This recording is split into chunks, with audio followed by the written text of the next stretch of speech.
Welcome to another day in our lives of removing the teak deck off of our boat. Guess what we're doing? Having a panic attack. We've got ourselves a project. Where the Genoa track is, there's plywood that runs underneath of it. So we cut into there to inspect the condition of the plywood. Spoiler, not very good.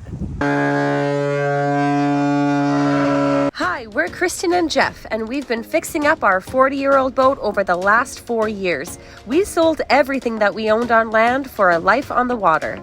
We've had our ups and downs, but we've finally set sail to the sun. Except most recently, we found ourselves stationed on the beautiful Caribbean island of St. Martin to tackle the biggest boat project we've ever done, removal of the teak deck on our Hallberg Rassy 352. And we're doing it ourselves. Follow along for every screw, every plank, and everything in between.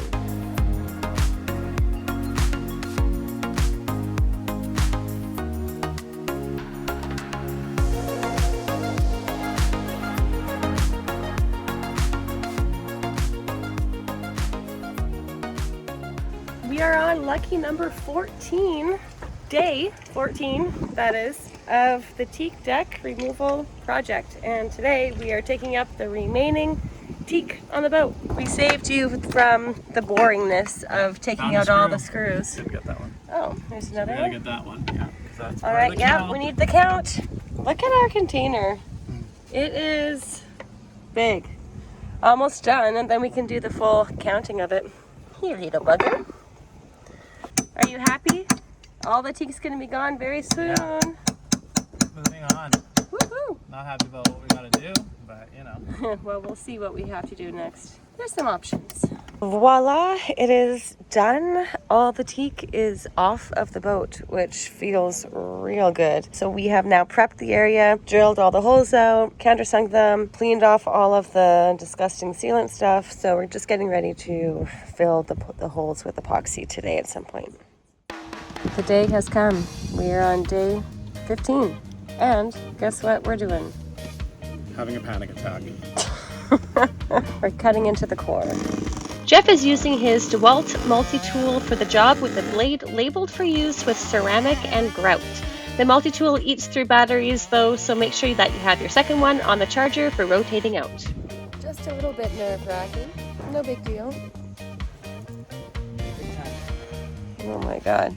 We know we have to do some core replacement, so we're just opening up a small section to get a look at what's inside and what we are to expect moving forward in the coming weeks. A respirator for this job is probably a good idea, so we just had a little pause there while we got the safety measures in place.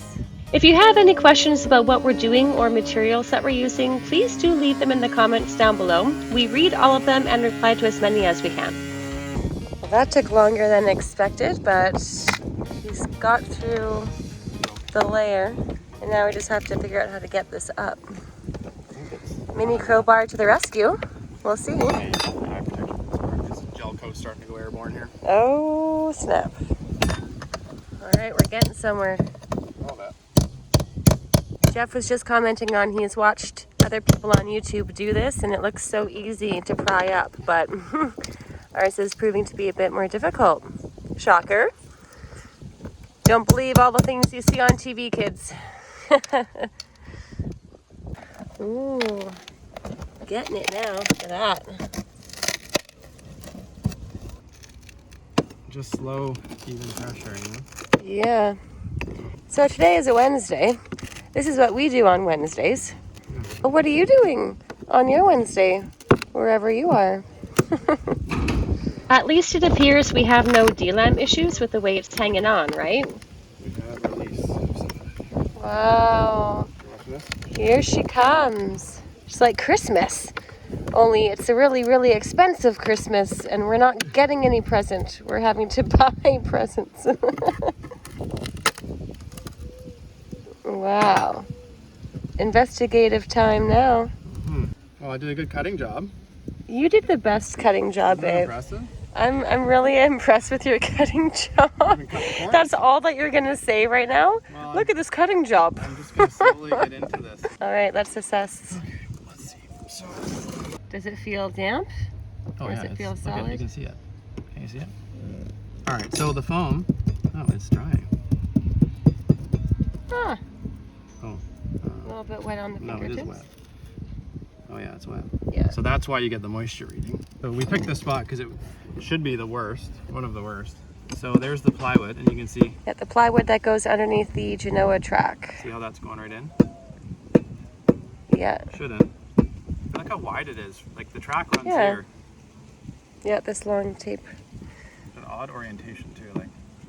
Yeah, you would think. Why is it? Okay. Okay, Hallberg Rassy. Okay. Yeah, taking. Shouldn't be able to do that with plywood. The plywood. It looks a little bit bendier than I would I was gonna assume. say this is a special bendy type. Yeah, the bendy St. Martin wood. Gosh. That came out wrong. Okay, wow. Wow, look at that. Solid. Wow. Okay, that's some of the worst I've ever seen before. Wow. You can't even use that for firewood. No. It's too wet. You can see how this never will dry out if you. We've got There's ourselves no way a to dry project. this out. Oh yeah, exactly. Oh my god. A quick break to shout out our amazing patrons. Mike C., Wolfgang B., Aid Bateman, William Tubbs, Dennis and Sarah Collins, Colin and Stephanie Ibbett, Alan Sherrill, Kate Fidel, Sivan and Travis LaMarche, Lindsay and Bruce Fraser, Brad and Jen Ibbett, Stevie Blanc, Sheen Marine, Alan Onderdonk, and Lucy and Peter Haggerty. We appreciate you all so much. Sunset, but that means nothing to the hardworking Jokos, especially this hardworking Joko right here. Captain of the Boatyard is what you are. I don't know about that. Let's get a little bit of an update. What's going on with our core situation here? So we have decided that we picked the worst spot on the boat. So basically, let's just take one step back. If you look at the gel coat here, there's this uniform crazing going on. Yeah. Basically over the end, more or less the entire deck to varying degrees, but mostly similar degree. And so we sanded down a test patch on the other side of the boat, and we found that there is corresponding damage to the glass right below these cracks. So it's been eating away slowly at that top layer of glass. So, okay, not good news, but you know, we can work with that, I guess. So we then decided to pick a spot on the deck where we had some holes that drilled out that were wet, and where we had a void that we had injected epoxy into one of the screw holes, and it took a little bit more than it should have. And what else was the reason for this area? Oh, it crossed over the track so we could see but you know, the plywood. Genoa track is along this line. So we've learned quite a few things actually. So that's where we got stuck today, because the question is, how long does this take to dry? We are stuck there. We're still stuck there. But that's the big question. How much core replacement we do this season or this time year around. or whatever we're going to do. That's another thing to figure out. That depends on how quickly this dries. So I was doing some Googling how to dry it. You can tent it. You can put a dehumidifier in the tent. You can run a heat gun in here. You can run a heater in here. You can get dehumidification pellets from marine hardware stores. We've all seen it before. Yeah. And I plan to try that, probably the dehumidifier beads or whatever, dehumidification beads. But there's another thing I ran across, which is that some people that have major blistering problems on their hull, they'll tent their whole hull off, and they are waiting to dry it out. Sometimes they'll put a dehumidifier, sometimes they'll heat the space, maybe it's a garage or whatever, big garage, and they'll find that even after 6 months, they don't dry at all. And the theory is that the chemicals that are in the breaking down glass and resin specifically kind of coat or form in their case Kind of like an oil. It's not going to in their evaporate. blisters. It's like a thick coating which absorbs moisture and becomes thinner, and then when there's less moisture in there, it dries out and becomes thicker. It doesn't really ever But leave. it's still always and if you there. keep putting a moisture meter on there, it keeps pinning. So they say to wash down the hull with water, because those chemicals are apparently water soluble. So by hosing it down with water, you can start washing them away, and once you get them away, you'll start to dry. So that's the theory. So other than sanding, I haven't washed this down, so it cost us $0 to get a spray bottle. So I've just been, the idea is that you want to have it wet enough for 30 minutes so you're actually dissolving the stuff, which makes sense to me as well. So I've just been hanging out with the beer here and soaking this Hanging down. out with the frickin' resin. And I've done some spraying it down, putting this thing in like, blast mode. I've been nailing it. And I just use this, it comes down here and all the water catches here. It's not like the water disappears into our deck. And if you look here, this is all basically, it all looks attached to me. Like our foam Not to our delaminated. glass. No, there are like some voids, they're minor. It's not like we're coming across, glass areas where it's like just the moisture is being there's trapped. Almost no movement in this deck. We just know it's not rock hard. You can kind of feel it under your foot. Maybe. That's where we're at. We're assuming now that rock hard is what it should feel like, essentially. And we're just figuring out, like I say, the repair process, the scope of it, the timeline of it, so we can gauge what we're going to do. Yeah, because we don't have forever, because we have hurricane season coming up somewhat soon, a couple months. Right. So we got to make a decision what we're going to do. And that's a very hard decision to make. But we'll keep you posted. We'll do the best that we can for Joko. We want the best for Joko. We want to be on Joko for a long time. So of course we want to do the best by her as well. Oh my Lanta. What is happening? We are cutting into the tow rail. Eek! What are you doing this morning, honey? We want to be able to put glass and do work on here. And I want to recess these into the deck when I put them back. These are the deck drains? These are the deck drains. So in order to do all that, I need to push them into epoxy and blah, blah, blah. And so I have to get them out past the rail. Yeah, that's an interesting we one. could have taken the lifelines off and the rails off, but we decided that, this rail is not in perfect condition, etc. So we're doing that. And now you can lift it right out.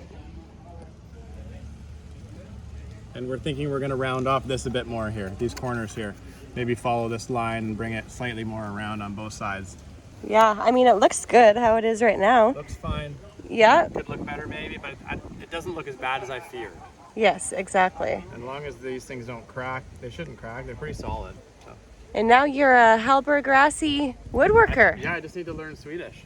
Actually, that tour I watched of a guy who went to the factory, there's a lot of young guys in there. Look like they're working hard, doing a good job, yeah. Oh, interesting. Well, HR, if you're looking to hire. Teach me the ways of the HR. Yes. I know. These next clips are going to be super painful for some of you to watch. We don't want to be cutting into the tow rail either, but as Jeff mentioned, it's not like they're in perfect condition. Maybe in the future when we're somewhere in Central America, we can get new ones made, but we just know that if we remove them now, in order to get the drains out, we would surely open up yet another can of worms. We've got enough of those cans open right now. We've got a whole worm farm, actually. So, shocker, Jeff is running into an issue with the deck drains. Flanges and the whole fitting came out of the deck, as you saw, but all of the screws that were holding the fitting into the deck had broken off at the deck level. So obviously we can't leave them there. We have to have the space to put new screws down there to secure the fittings down to the deck. So he's very carefully cutting into the core with his Dremel tool. And once he gets through that first layer of fiberglass, he's into the foam core, so he can use his needle nose pliers and pull the screws right up. Oh, you got another one. Look at it, it's so corroded. What a frickin' task. All we want to do is make you better, Joko. We have perfect holes for the drains too. Yeah, but you're getting it. It's like surgery. It's totally surgery. You got it? Is that the whole thing, or is there still some left in there? One seemingly small job of removing deck drains turns into an all-day affair, running into multiple problems and finding solutions. We're pooped. Down in the galley, I'm working hard as well. I made us some extra coffee for tomorrow morning so that we can have it as an iced coffee, which is going to be such a treat. Having hot coffee in the morning when the sun is hitting you and you're getting hot is not the best thing. So we're going to try having iced coffee tomorrow morning. And I have also made us a lunch of a macaroni pasta salad. There is a whole bunch of veggies in here: corn, cucumber, red pepper, celery, carrots, and a dressing of Dijon, mayo, salt, pepper, and there's salmon. That is the deluxe part in here. So we're gonna have that for lunch to keep Jeff powered up. Time to go deep into the man cave to undo the hose for this deck drain so that he can work on it. And the boat's a disaster, of course, as always. Taking up the deck drain that we put down temporarily with butyl tape. And then we need to do this work and put it temporarily down again. Yeah. Jeez. Don't be such a control freak, babe. Wow. Do you feel like a 10-year-old boy in your fort? Yeah.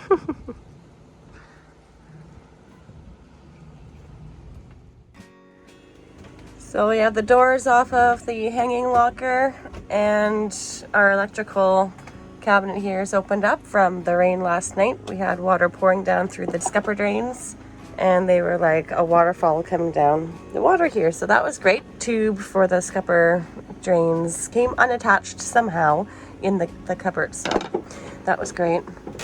And we had water coming in through here. We have a bucket in there to collect from the cleat holes that weren't covered. And this is the state of the boat this morning over in this section. More items here. But you know what? We're using it as an opportunity to do some cleaning in our cupboards. That is overdue because they got all soaked wet in there. So, and also we got to wash the floors at 2 a.m. because of all the water on the floors. So looking at the positive. Yep, here we go. Welcome to another day in our lives of removing the teak deck off of our boat. It's been a little while since we last filmed, and a lot has happened since then. I don't really know what day that we're on right now. I'm sure I could do the math, but maybe I will one day, but not right now. We've also had a consultation with a professional that we watch on YouTube called Boatworks Today, Andy. He is a fiberglass and epoxy master, and Jeff has been following his YouTube channel for the last, I don't even know how many years, and really trusts what he does and his method of thinking. So we decided to join his Patreon, as we mentioned earlier, and we had a FaceTime phone call with him the other day, asked some questions about how we should proceed with our situation here, and we got some good information. So now we actually have a path forward in the next steps of this project, which is awesome. So Jeff is just opening up the Genoa track area here a little bit more. We don't know exactly where the wood goes up until, so Jeff is just drilling a couple of inspection holes to see if wood comes up from them. I mean, that's wood. Wood up there still? Sure, We've also gone through quite a few midnight rainstorms. And now we have a moon man. Never fit me. This is the extra large. This is the extra large size, and it still doesn't even fit you. Oh my god. Looking good, babe.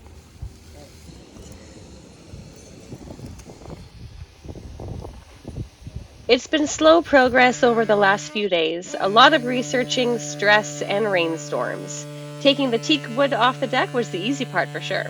Working on the boat while living on the boat in the boatyard is tough, but we're trying to stay as positive as we can. We'll see how long that lasts. Here comes the second piece of wood up for inspection.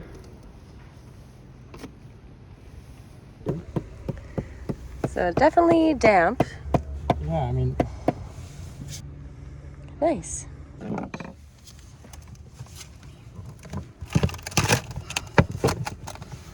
So that settles this morning's debate about whether it's dry. Like, the edges will dry, sure, but not the frickin'...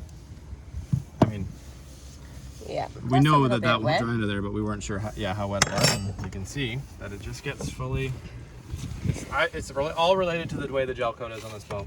Yeah. So foam can dry back out, doesn't rot, doesn't go away, but this is a strength loss. It's full D-lam. I was able to pull the top right off. So. And interesting, Hallberg Rassy, when they laid the plywood down, they did it in pieces. This was already cut like that. This is a separate piece, and there's no Although, where did like the seam go now? epoxy in between of them. That's odd. It was right in there. There was a seam. Yeah, but now we have continuous fibers here. Maybe there was I don't know. Maybe it was pieces on top of each other as well. So we're going to be replacing the support underneath the Genoa track with just fiberglass so that there's no chance of it ever riding out ever again. Some other fun things that we found. We found this flower drawn here in the gel coat back when the boat was built in 1984 by someone that was working on it and had a good sense of humor, so that's fun. The lids for this locker and the anchor chain locker up there have been taken off, sanded down, and we're gonna just like recore some parts in there. What else? Yeah, basically, this is the Genoa track covered with aluminum tape because we've been having tons of midnight unforecasted rain showers. So we have to make sure no more water gets in the deck. This is our view at the Boatyard. Ain't it beautiful? It's actually not too bad, especially with the palm trees. And my honey, working hard. Good job, Jeffy. Remember, this is fiberglass now, so don't be going downwind. Okay, I won't. He's always about safety. Yep. Anyway, I am off to go get some $1 beers from the grocery store nearby, because this guy is hot. Right now it's about 30 degrees Celsius, feels like 35, and it's only, I think, like 11:30 in the morning, something like that anyway. So, gotta go stay hydrated. I am always willing to get out of the yard and do a grocery run. The sound of power tools day in and day out is very taxing, especially when I can't help in that respect. Luckily, there's a great little grocery store just a few minutes walk away, and I also get the side benefit of hearing the birds chirping. And of course, I'll take the garbage out at the same time. The area around the boatyard is a little industrial, but I don't feel unsafe walking by myself, in daylight at least. This little store is well stocked with fresh fruits and vegetables, and pricing is reasonable. Let me know if you'd like me to go more into depth about the cost of living here. Great success. Only a couple-minute walk from the boatyard. Now to get back before the beers get warm. Dinner tonight is homemade chicken chow mein and a quick look at the side deck before the sun goes down completely. Notice that we put aluminum tape on all the screw holes because more rain is in the forecast. Thank you so much for watching and your kind comments. We'll see you in the next one.